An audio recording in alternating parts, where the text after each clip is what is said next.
एक गांव में एक चरवाहा अपनी बकरियां चराने के लिए जगह ढूंढ रहा था, लेकिन चारों तरफ सूखा था।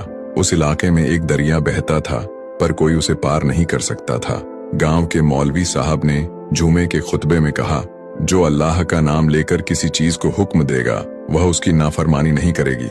चरवाहे के दिल में यह बात घर कर गई। उसने अपनी बकरियां खोली, दरिया के किनारे पहुंचा और ऊंची आवाज में बिस्मिल्लाहिर्रहमानिर्रहीम पढ़कर दरिया से कहा, मैं बकरियां चराने जा रहा हूँ, मुझे जाने दे। यह कहकर वह पानी पर चलने लगा और उसका यकीन इतना पक्का था कि वह सच में दरिया पार कर गया। दूसरी तरफ हरी भरी घास थी और उसकी बकरियां खूब खाती। अब यह उसका रोज का मामला बन गया। वह बकरियां छोड़कर वापस आ जाता और शाम को लेने चला जाता।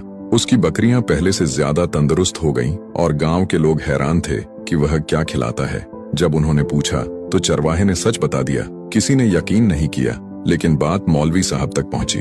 मौलवी साहब ने चरवाहे को बुलाया और पूछा, तुम सच कह रहे हो? चरवाहे ने जवाब दिया, हाँ, जैसे आपने खुतबे में कहा था वैसे ही मैंने किया और अल्लाह ने मेरी मदद की। मौलवी साहब को यकीन नहीं हुआ और उन्होंने खुद तजुर्बा करने की ठानी। अगली सुबह गांव के लोग जमा हुए। मौलवी साहब ने एक रस्सी ली, एक सिरा किनारे पर बांधा और दूसरा अपनी कमर से।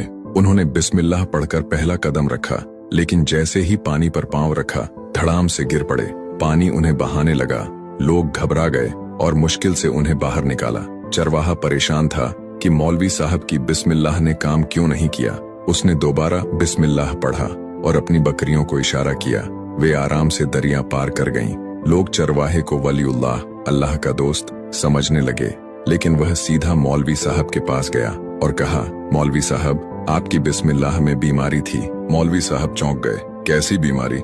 चरवाहे ने उनकी रस्सी की तरफ इशारा किया और कहा, आप अल्लाह से ज्यादा इस रस्सी पर भरोसा कर रहे थे, इसलिए अल्लाह ने आपको और आपकी रस्सी को अकेला छोड़ दिया। सच्चा यकीन सिर्फ जुबान से नहीं बल्कि दिल से होता है। जो अल्लाह पर भरोसा करता है, अल्लाह उसकी मदद करता है।